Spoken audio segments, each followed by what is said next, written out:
नमस्कार दोस्तों, स्वागत है आपका बिहार एक्सप्रेस न्यूज में। तो चलिए आपको लेकर चलते हैं आज की मुख्य और ताज़ा खबरें की ओर। इससे पहले आप वीडियो को किस शहर से देख रहे हैं कमेंट में जरूर बताएं और वीडियो अच्छी लगी तो वीडियो को लाइक करके चैनल को सब्सक्राइब जरूर करें।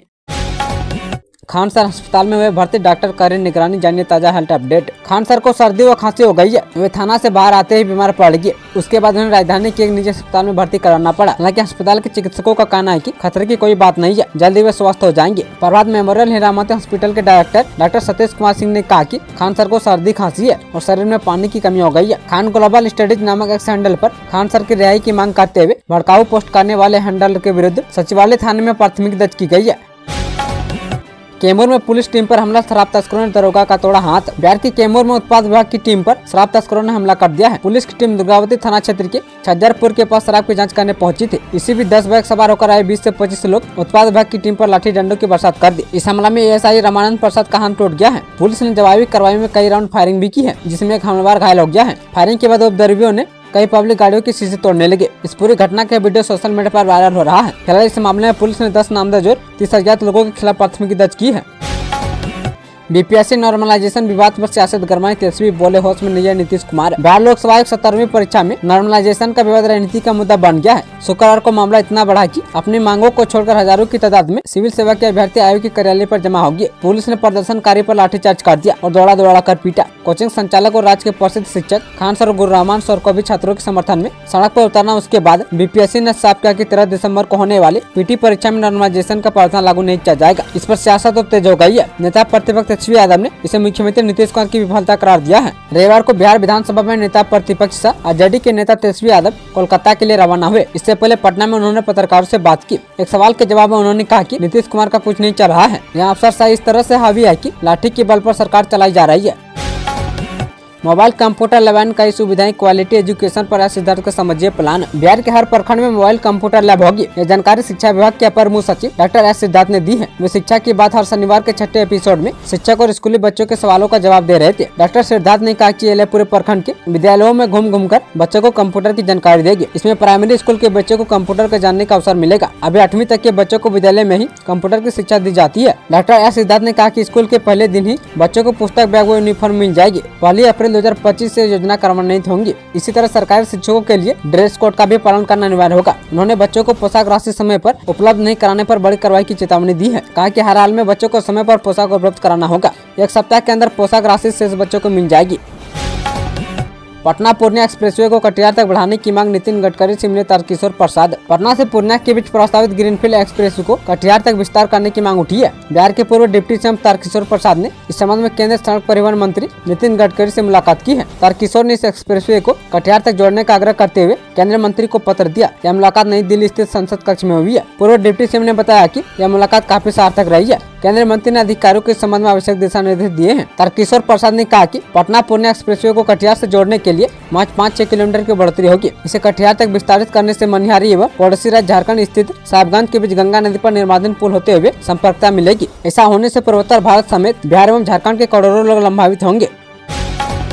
बीपीएससी और सक्षमता परीक्षा पास शिक्षकों के लिए बड़ी खबर। जिला शिक्षा विभाग ने प्रधान शिक्षक बीपीएससी TRA 3 तथा सक्षमता द्वितीय उत्तीर्ण शिक्षकों की काउंसलिंग की तिथि 9 से 31 दिसंबर तक अलग अलग निर्धारित कर दी है। इसमें सिर्फ प्रधान शिक्षकों की काउंसलिंग को 100% काउंसलिंग की कैटेगरी में रखा गया है, जबकि बीपीएससी तथा सक्षमता वाले शिक्षकों की काउंसलिंग संभावित की कैटेगरी में रखी गई है। जिला अधिकारी तुषार सिंगला एवं डीईओ राजदेव राम के संयुक्त आदेश पर जारी पत्र के अनुसार सदर प्रखंड कार्यालय के निकट DRCC में काउंसलिंग का कार्य संपन्न कराया जाएगा। यहाँ पर 6 काउंटर बनाए गए हैं। पत्र के अनुसार सबसे पहले प्रधान शिक्षक की परीक्षा पास करने वाले शिक्षकों की काउंसलिंग होगी।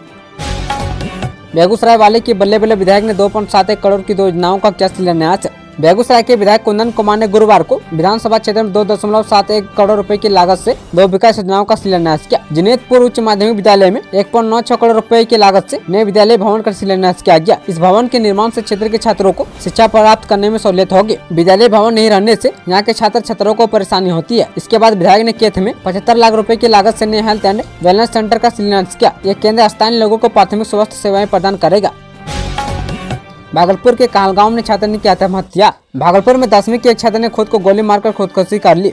घटना कहलगांव थाना क्षेत्र का है, जहां आनंद कॉलोनी में रहने वाले छात्र सौमिल राज ने रविवार की सुबह इस घटना को अंजाम दिया। मृतक के पिता राजीव कुमार सिंह एक कारोबारी हैं और एक रेस्टोरेंट चलाते हैं। घटना की सूचना मिलते ही पुलिस मौके पर पहुंची और सबको कब्जे में लिया और छानबीन शुरू की गई। मृतक के मोबाइल फोन को भी जब्त किया गया। चर्चा है कि खुद को गोली मारने से पहले सौमिल ने कुछ वीडियो सोशल मीडिया पर अपलोड किए थे। पहाड़ी इलाकों में बर्फबारी अब कांपाएगा। भागलपुर में 8.5 डिग्री तक लौटकर तापमान। बिहार का मौसम करवट लेने वाला है। मौसम विभाग ने इसे लेकर बड़ी जानकारी दी है। बिहार में ठंडा बढ़ने लगेगी। सोमवार से प्रदेश में ठंड में इजाफा होने के आसार है। मौसम विज्ञान केंद्र पटना ने इस बीच बारिश को लेकर भी पूर्वानुमान जारी किया है। सुबह का पारा 4 डिग्री तक गिरने की संभावना है। भागलपुर में तापमान 10 डिग्री के नीचे आ चुका है। अब ठंड में और अधिक बढ़ोतरी होने वाली है। मौसम विज्ञान केंद्र पटना के अनुसार बिहार में सोमवार को कई जगहों पर बादल छाए रहने की संभावना है। वहीं दिन में 3 से 4 डिग्री तक तापमान गिरेगा, ऐसा अनुमान है, जिससे ठंड और अधिक बढ़ेगी। इधर प्रदेश के दक्षिण पूर्वी भाग में बारिश की वजह से 10 दिसंबर तक आसमान फिर से साफ दिखेगा और न्यूनतम तापमान में फिर गिरावट देखी जाएगी। कोरोना से जिन कर्मियों का हुआ था देहांत, उनके परिजनों को मिलेगा पारिवारिक पेंशन। कोरोना काल में जिन कर्मियों अधिकारियों का देहांत हुआ है, उनके परिवार वालों में विशेष पेंशन दिया जाएगा। इसे लेकर विभाग स्तर से पहल शुरू कर दी गई है। उल्लेखनीय कि कोविड काल में सर की व्यवस्था, मरीजों के इलाज, वैक्सीनेशन समेत अस्पताल में अपनी जान की बाजी लगाकर स्वास्थ्य व दूसरे विभाग के कर्मियों ने ड्यूटी की थी। महामारी उन्मूलन में कर्मियों ने अहम रोल निभाया था। पत्र में कहा गया कि जिस सरकारी सेवक का देहांत कोरोना संक्रमण के कारण हुआ है, उनके परिवार को विशेष पारिवारिक पेंशन की स्वीकृति मिली है। भागलपुर मेट्रो का काम कब से होगा शुरू, जानिए शहर में अधिकतर जमीन कौन सी ली जाएगी। भागलपुर मेट्रो निर्माण कार्य कब से शुरू होगा, इसे लेकर संभावित तारीख सामने आई है। भागलपुर में मेट्रो ट्रेन परिचालन को मंजूरी मिलने के बाद अब rights limited metro alignment team ने इसकी रिपोर्ट तैयार कर ली है। शनिवार को भागलपुर में मेट्रो अलाइनमेंट टीम ने इसकी रिपोर्ट तैयार करके प्रेजेंटेशन दिया। मेट्रो रूट का सर्वेक्षण पूरा कर लिया गया है। प्रथम चरण में 2 कॉरिडोर में मेट्रो स्टेशन बनेंगे। वहीं 2 रूटों का नक्शा तैयार हो गया है। वहीं अन्य रूटों के लिए भी सर्वे का काम होगा। वहीं सबल के सैदपुर से नाथनगर के चंपारण तक एक रूट बनेगा, जिसमें 16 मेट्रो स्टेशन बनेंगे। वहीं स्टेशन चौक से जगदीशपुर तक 6 मेट्रो स्टेशन मिलाकर कुल 22 स्टेशन बनेंगे। शिक्षकों के ट्रांसफर के लिए आवेदन प्रक्रिया जारी, जाने कौन कर सकता है आवेदन। बिहार में शिक्षकों के ट्रांसफर को लेकर शिक्षा विभाग ने 21 नवंबर को नया आदेश जारी किया है, जिसके तहत 15 दिसंबर तक इस शिक्षा कोर्स पोर्टल पर ऑनलाइन आवेदन लिए जा रहे हैं। अब तक 45,587 शिक्षकों ने विभिन्न कारणों से ट्रांसफर के लिए आवेदन किया है। शिक्षा विभाग के आंकड़े के अनुसार राज्य में कुल 5,45,182 शिक्षक है। इनमें से बड़ी संख्या में शिक्षकों ने लंबे समय से ट्रांसफर की मांग की थी। ट्रांसफर के लिए आवेदन 1 दिसंबर से शुरू हुए हैं और एक सप्ताह में हजारों आवेदन प्राप्त हो चुके हैं। शिक्षा विभाग के अनुसार असाध्य रोग से ग्रस्त 163 एवं गंभीर बीमारी से पीड़ित 456 और पति पत्नी की पोस्टिंग के आधार पर 2919 शिक्षकों ने आवेदन किया है। वहीं वंचित स्थान से दूरी के आधार पर 27,661 शिक्षकों ने ट्रांसफर की मांग की है। बिहार में शीतलहर के बीच बदलेगा मौसम, 9 दिसंबर के लिए मौसम विभाग का अलर्ट। ठंड ने बिहार में अपना रूप दिखाना शुरू कर दिया है। सोमवार को दिसंबर से पहले मौसम में परिवर्तन होने की संभावना है। शीतलहर के बीच बिहार में मौसम बदलेगा। ऐसे में मौसम विभाग के पूर्वानुमान के अनुसार दिन के तापमान में 3 से 4 डिग्री सेल्सियस की कमी देखी जा सकती है, जबकि रात के तापमान में बढ़ोतरी हो सकती है। हालांकि अगले 24 घंटे में न्यूनतम तापमान में 1 से 3 डिग्री की गिरावट हो सकती है। ऐसे में बुजुर्गों और बच्चों का खास ख्याल रखने की जरूरत है। इसके परिणाम स्वरूप इस अवधि के दौरान राज्य के अधिकांश भागों के 1 या 2 स्थानों में हल्के से मध्यम स्तर की वर्षा होने की संभावना है। बिहार में वर्षों से बन रही इन 2 पुलों की गजब है कहानी। बिहार में पुल निर्माण का काम कई जगहों पर जारी है, लेकिन 2 पुल ऐसे जिनका निर्माण कार्य आधे में ही फंसा हुआ है। अब उन कंपनियों से कोई आशा भी नहीं है जिन्हें इन पुलों को बनाने की जिम्मेवारी मिली थी। ये 2 पुल अलग अलग जिलों खगड़िया और पूर्णिया के हैं। खगड़िया में 2019 में जिस पुल को बनाने का काम शुरू हुआ, उसका निर्माण आधे में छोड़कर ठेकेदार फरार हो गया। 2 साल से पुल का काम आधा अधूरा पड़ा है। पूर्णिया के अमर प्रखंड से गुजरने वाली गेरवा कस्बा मार्ग में विगत 10 साल से बम्माधार पुल का निर्माण कार्य आधा में लटका हुआ है। इसे लेकर संवेदक को ब्लैक लिस्ट कर दिया गया है। इंडिया अलायंस में ममता बनर्जी के नेतृत्व को मानेगी आरजेडी, जानिए तेजस्वी यादव क्या बोले। बंगाल की मुख्यमंत्री ममता बनर्जी ने विपक्षी दलों के गठबंधन इंडिया को लीड करने की इच्छा जाहिर की है, जिसके बाद विपक्षी खेमे में सियासी अंतर तेज है। विपक्षी खेमे के नेताओं की इस पर प्रतिक्रिया भी सामने आई है। विपक्ष के नेता ने भी ममता बनर्जी को साथ दिया है और उनके फैसले का स्वागत किया है। शरद पवार, सुप्रिया सुपेल समेत अन्य दिग्गज नेताओं के बाद अब राजद नेता तेजस्वी यादव भी इस पर प्रतिक्रिया आई है। ममता बनर्जी की इच्छा पर तेजस्वी यादव ने बयान दिया है। मीडिया के सवाल का जवाब देते हुए तेजस्वी यादव खोलकर ममता बनर्जी के फैसले पर कुछ बोलने से बचते दिखे। हालांकि उन्होंने कहा कि इसका फैसला सबको मिलकर लेना है, जो सबकी राय बनेगी उसके बाद ही कुछ तय होगा। हम लोगों ने इस पर अभी कोई निर्णय नहीं लिया है। हमारी समझ से इंडिया गठबंधन में जितने भी सीनियर नेता है, उनमें कोई भी आए, हमें किसी बात की आपत्ति नहीं है।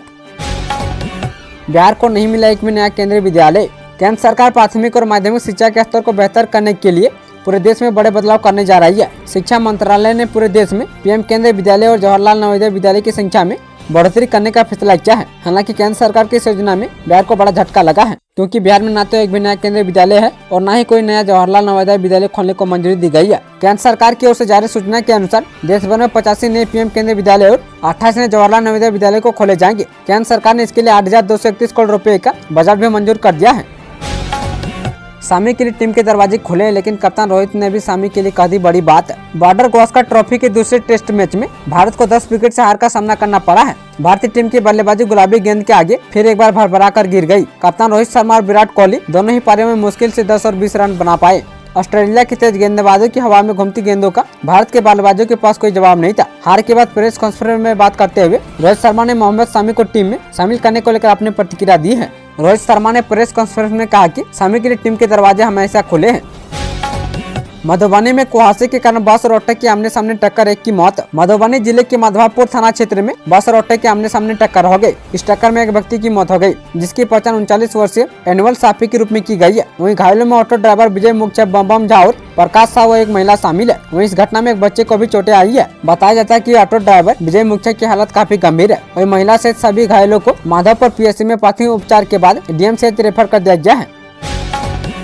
बिहार के इस गांव ने बढ़ाया प्रदेश का मान, 11 दिसंबर को राजधानी दिल्ली में मिलेगा सम्मान। एकंगसराय के पार्थू पंचायत को आत्मनिर्भर पंचायत सम्मान के लिए चयनित किया गया है। पंचायत के मुखिया कुमारी तृप्ति को इसी 11 दिसंबर को नई दिल्ली के ज्ञान भवन में राष्ट्रपति द्रौपदी मुर्मू सम्मानित करेंगे। कुमारी तृप्ति तीसरी बार पार्थू पंचायत के मुखिया बनी है। वह वर्ष 2006 से 2016 तक मुखिया रही थी। इसके बाद वर्ष 2021 में तीसरी बार पार्थू पंचायत के मुखिया चुनी गई है। मुखिया कुमारी तृप्ति ने बताया कि ग्राम पंचायत में सभी कार्य सुचारू रूप से चल रहा है। आधारभूत संरचना का निर्माण, संस्थानों का उपयोग, विद्यालय और आंगनबाड़ी केंद्रों में पीएम पोषण योजना का सफल क्रियान्वयन किया जा रहा है। बालू घाटों पर 2 घंटे भी बंद हुए कैमरे तो नपेंगे बंदोबस्तधारी। प्रदेश में बालू और पत्थर के अवैध खनन परिवहन पर रोक सरकार की प्राथमिकता है। इसके बावजूद अवैध खनन और परिवहन की घटनाएं थम नहीं रही है। अब सरकार ने सख्ती के लिए लिए गए उपाय में एक कदम और जोड़ दिया है। सीसीटीवी कैमरे लगाए जाने के बाद अब कैमरा बंद होने पर बंदोबस्तधारी पर एक्शन होगा। खनन में भूतत्व विभाग ने बालू घाटों पर लगे सीसीटीवी के बंद होने पर संबंधित बालू घाट बंदोबस्तधारी पर कार्रवाई करने के निर्देश जारी किए गए हैं। खनन में भूतत्व विभाग ने सरकार के स्तर पर बंदोबस्त किए गए बालू घाटों से अवैध खनन पर अंकुश लगाने के लिए यह व्यवस्था बनाई गई है। जिन बंदोबस्तधारी को घाट की बंदोबस्त मिलेगी उसे उक्त घाट पर निगरानी के लिए सीसीटीवी लगाना होगा। बिहार बोर्ड ने इंटर मैट्रिक का मॉडल पेपर प्रश्न पत्र किया जारी। बिहार विद्यालय परीक्षा समिति ने इंटरमीडिएट व मैट्रिक वार्षिक परीक्षा 2025 के लिए मॉडल पेपर के साथ साथ प्रश्न पत्र भी जारी कर दिया है। परीक्षा समिति ने इंटरमीडिएट व मैट्रिक के सभी विषयों का मॉडल पेपर बिहार लोक सेवा आयोग के आधिकारिक वेबसाइट पर जारी कर दिया है। इस बार में प्रश्नों की संख्या विकल्प के तौर पर दोगुने होंगे। इंटर व मैट्रिक 2025 की वार्षिक परीक्षा में सभी खंडों में दोगुने प्रश्न पूछे जाएंगे, लेकिन विद्यार्थी को उसमें आधे का ही जवाब देना है। वार्षिक परीक्षा में वस्तुनिष्ठ, लघु और दीर्घ उत्तरीय प्रश्न में विकल्पों की संख्या को दोगुना कर दिया गया है। मैट्रिक में विज्ञान विषय का प्रश्न पत्र 35 पेज का होगा। वहीं संस्कृत विषय का 21 पन्ने का पत्र होगा। मैट्रिक वार्षिक परीक्षा 2025 की परीक्षाएं 17 फरवरी से शुरू होने की संभावनाएं हैं। मैट्रिक परीक्षा में लगभग 17 लाख परीक्षार्थी शामिल होंगे। वहीं इंटर वार्षिक परीक्षा 3 फरवरी से शुरू होने की उम्मीद है। इसमें करीब 13 लाख परीक्षार्थी शामिल होंगे। हालांकि परीक्षा समिति ने अभी दोनों परीक्षाओं की तिथि घोषित नहीं की है। बिहार के बच्चे कहां जाएंगे, बीपीएससी अभ्यर्थियों के समर्थन में बोली राबड़ी देवी। बिहार लोक सेवा आयोग की 17वीं संयुक्त परीक्षा में नॉर्मलाइजेशन पद्धति के विरोध में अभ्यर्थियों का प्रदर्शन जारी है। शुक्रवार को बड़ी संख्या में बीपीएससी दफ्तर जा रहे अभ्यर्थियों को रोकने के लिए पुलिस ने लाठियाबाजी, दिन में कुछ को चोटें आई है, जिसके बाद इस मामले पर सियासत भी तेज हो गई है। अब छात्रों के समर्थन में पूर्व मुख्यमंत्री और विधान परिषद में नेता प्रतिपक्ष राबड़ी देवी ने नीतीश सरकार को घेरा है। उन्होंने कहा कि बिहार के नौजवान बाहर जाते हैं तभी उनके साथ मारपीट की जाती है और यहाँ भी उन पर लाठी बरसाई जा रही है, तो आखिर वो कहाँ जाएंगे। बिहार में दलित बच्ची से गैंगरेप घर से उठाकर ले गया आरोपी। पश्चिम चंपारण जिले के सनेची थाना इलाके में इंसानियत को शर्मसार कर देने वाली घटना सामने आई है, जब दलित नाबालिग बच्ची को घर से उठाकर 3 लोगों ने गैंगरेप किया। घटना बीते 2 दिन पहले गुरुवार देर शाम की बताई जा रही है। नाबालिग बच्ची को पड़ोसी समेत 3 युवक घर के दरवाजे से उठाकर ले गए और दुष्कर्म की घटना को अंजाम दिया है। हालांकि गाँव के दबंग मामले को दबाने में लगे हुए हैं। पीड़ित के थाने पहुंचने के बाद भी पुलिस ने कोई खबर नहीं ली है। सूत्रों की माने तो मामले को दबाने के लिए दबंगों ने पंचायती कर मामले को रफा दफा करने की बात बताई है। पटना एयरपोर्ट का नया टर्मिनल भवन जनवरी में होगा तैयार। बिहार की राजधानी पटना के जयप्रकाश नारायण अंतर्राष्ट्रीय हवाई अड्डे का नया टर्मिनल भवन नए साल में तैयार हो जाएगा। भारतीय विमानपत्तन प्राधिकरण के अध्यक्ष विपिन कुमार ने शुक्रवार को पटना एयरपोर्ट का निरीक्षण किया। इस दौरान उन्होंने नवनिर्मित टर्मिनल भवन की कार्यों की भी समीक्षा की। उन्होंने संबंधित अभियंता और एजेंसियों को जनवरी 2025 तक एयरपोर्ट को तैयार करने का निर्देश दिया। दूसरी ओर पटना एयरपोर्ट के रनवे विस्तार पर भी चर्चा की जा रही है ताकि यहाँ बड़े विमानों को उतारने की समस्या दूर हो सके। इसके साथ ही उन्होंने निदेशक को नए टर्मिनल चालू होने से पहले परियोजना को समय सीमा के भीतर पूरा करने के लिए आवश्यक सभी अनुमोदनों के लिए राज्य प्राधिकारियों नियामक निकायों जैसे डीजीएस बीसीएस के साथ समन्वय सुनिश्चित करने को कहा। बताया गया कि हवाई अड्डे के विस्तार के लिए मास्टर प्लान पर 1216 करोड़ रुपए की अनुमानित लागत आएगी। गुड न्यूज, सैनिकों के अनुदान राशि में बढ़ोतरी। सशस्त्र सेना झंडा दिवस पर सीएम नीतीश सौगात। सशस्त्र सेना झंडा दिवस के मौके पर शनिवार को सैनिक कल्याण निदेशालय के निदेशक ब्रिगेडियर मृगेंद्र कुमार ने बिहार के सीएम नीतीश कुमार से एक अन्य मार्ग में मुलाकात की। बिहार मुख्यमंत्री ने इस मौके पर Bihar state ex serviceman benevolent fund में अंशदान किया और देश के बहादुर सैनिकों के प्रति श्रद्धा एवं सम्मान प्रकट किया। इस मौके पर सीएम ने कहा कि उनकी कुर्बानियां अमर है।